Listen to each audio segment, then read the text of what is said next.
Bihar board class 10th के Hindi chapter 4 नाखून क्यों बढ़ते हैं उस चैप्टर से 36 इंपॉर्टेंट प्रश्न हम आप लोगों को बताने वाले हैं जो आपके एग्जाम के लिए सेलेक्टेड और इंपॉर्टेंट लिया गया है।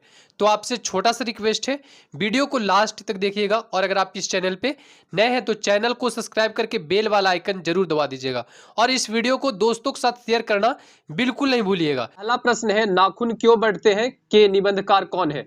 ऑप्शन है गुलाब राय, ऑप्शन बी है शांति प्रिय द्विवेदी और ऑप्शन सी है प्राप्त नारायण मिश्र और ऑप्शन डी है आचार्य हजारी प्रसाद द्विवेदी।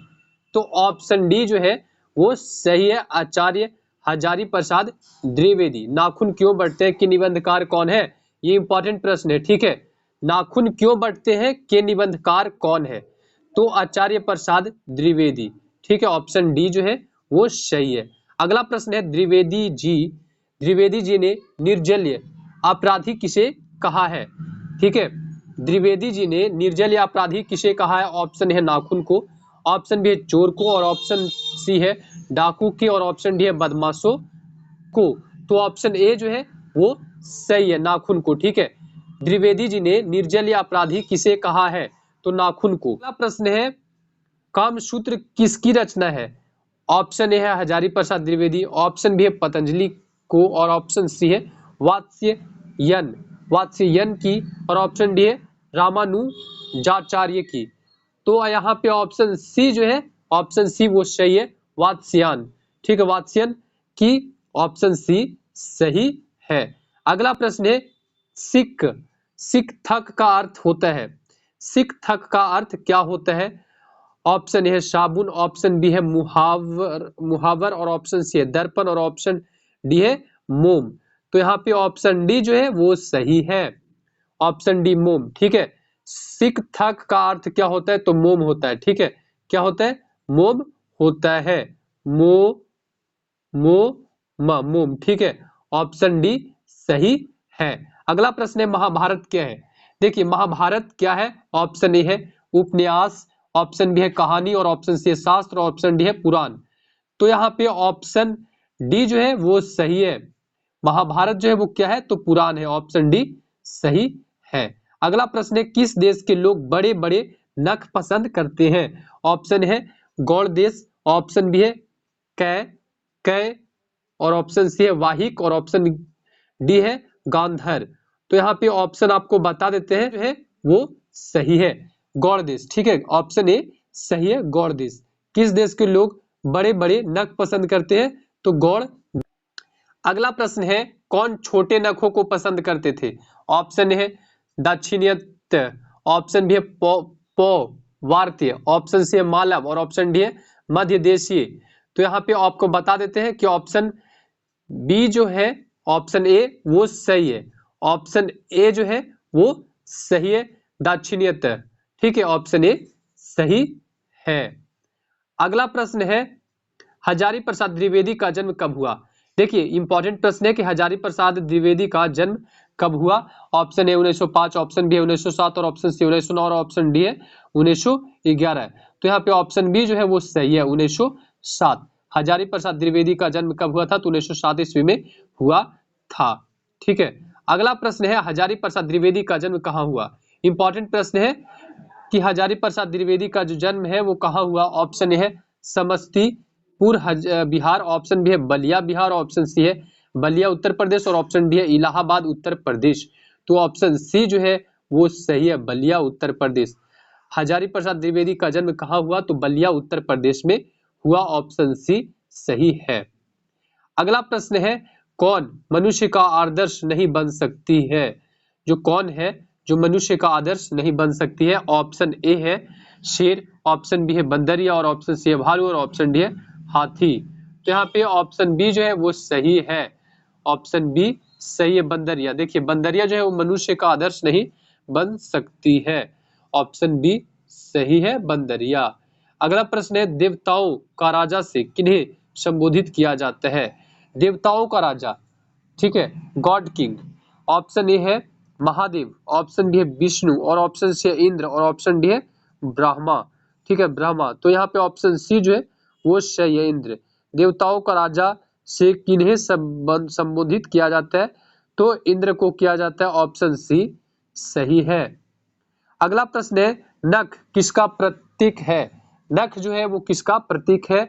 ऑप्शन ए है मानव, ऑप्शन ए है मानवता का, ऑप्शन बी है पशुता का, और ऑप्शन सी है ए और बी दोनों, और ऑप्शन डी है इनमें से कोई नहीं। यानी कि नाखून को बढ़ाना किसका प्रतीक होता है? तो ऑप्शन बी जो है वो सही है, पशुता यानी जानवर, जानवर का। जैसे नाखून कौन बढ़ाता है? मनुष्य नहीं। तो नाखून जो है वो कौन बढ़ाता है? जानवर। तो वही पशु, पशुता का जो है वो प्रतीक होता है। अगला प्रश्न है पृथ्वीराज रासो किनका संपादन है? ऑप्शन ए है हजारी प्रसाद द्विवेदी, ऑप्शन बी है मैक्स म्यूलर, और ऑप्शन सी सुमित्रा नंदन पथ, और ऑप्शन डी है नलिन विलोचन शर्मा। तो आपको बता देते हैं ऑप्शन ए जो है वो सही है, हजारी प्रसाद द्विवेदी। ठीक है, हजारी प्रसाद द्विवेदी जो है वो ऑप्शन ए सही है। पृथ्वीराज रासो किनका संपादन है? तो पृथ्वीराज त्रिवेदी का है, ऑप्शन ए सही है। अगला प्रश्न है काशी हिंदू विश्वविद्यालय से हजारी प्रसाद द्विवेदी को कौन सी उपाधि दी गई? तो आप ऑप्शन है पद्मभूषण, पद्मभूषण, ऑप्शन बी है अशोक चक्र, और ऑप्शन सी है विजय चक्र, और ऑप्शन डी है ज्योतिषाचार्य, ज्योतिषाचार्य। तो ऑप्शन डी जो है वो सही है, ज्योतिषाचार्य।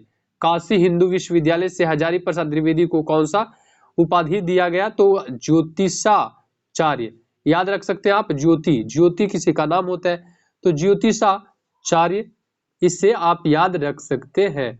अगला प्रश्न है हजारी प्रसाद द्विवेदी कब शरणभूषण की उपाधि से सम्मानित किया गया? ऑप्शन है 1953, ऑप्शन बी है 1957, ऑप्शन सी है 1959, और ऑप्शन डी है 1961। तो आपको बता देते हैं कि ऑप्शन बी जो है वो सही है, 1957। हजारी प्रसाद द्विवेदी कब शरणभूषण की उपाधि से सम्मानित किया गया? तो 1957। ऑप्शन बी सही है, ऑप्शन बी जो है वो सही है। अगला प्रश्न है अशोक के फूल की रचना है? ऑप्शन ए है दिनकर, ऑप्शन बी है सुमित्रा नंदन पंत, और ऑप्शन सी हजारी प्रसाद द्विवेदी, और ऑप्शन डी है गुणाकर मूले। तो ऑप्शन सी जो है वो सही है, ऑप्शन सी हजारी प्रसाद द्विवेदी अशोक के फूल की रचना है। तो हजारी प्रसाद द्विवेदी, ऑप्शन सी सही है। अगला प्रश्न है हजारी प्रसाद द्विवेदी की मृत्यु कब और कहां हुई? ऑप्शन है 1979 दिल्ली में, ऑप्शन बी है 1984 अजमेर, ऑप्शन सी है 1989 उत्तर प्रदेश, और ऑप्शन डी है 1994 कानपुर। तो ऑप्शन ए जो है वो सही है, ऑप्शन ए 1979 दिल्ली। ठीक है, 1979 दिल्ली। हजारी प्रसाद द्विवेदी की मृत्यु कब और कहां हुई? तो 1979 दिल्ली में हुआ था इनका मृत्यु। और जन्म कहाँ हुआ था वो तो आपको बता दिए कि 1937 ईस्वी में हुआ था। अगला प्रश्न है नाखून का इतिहास किस पुस्तक में मिला है?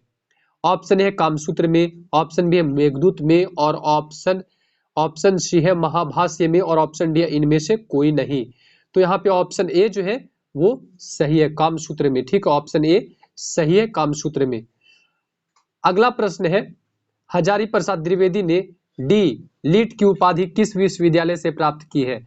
ऑप्शन है मगध विश्वविद्यालय से, ऑप्शन बी है लखनऊ विश्वविद्यालय से, ऑप्शन सी है चंडीगढ़ विश्वविद्यालय से, और ऑप्शन डी है काशी हिंदू विश्वविद्यालय से। तो ऑप्शन इसका जो ऑप्शन है वो बी है, वो सही है, लखनऊ विश्वविद्यालय से। ठीक है, ऑप्शन बी जो है वो सही है, लखनऊ विश्वविद्यालय। अगला प्रश्न है कहानी में चंद्रकार, त्रिकोण, दंतुल, वर्तुलकार आकृतियों का संबंध मानव के किस अंग से है? नख से, मुख से, नाक से, आंख से।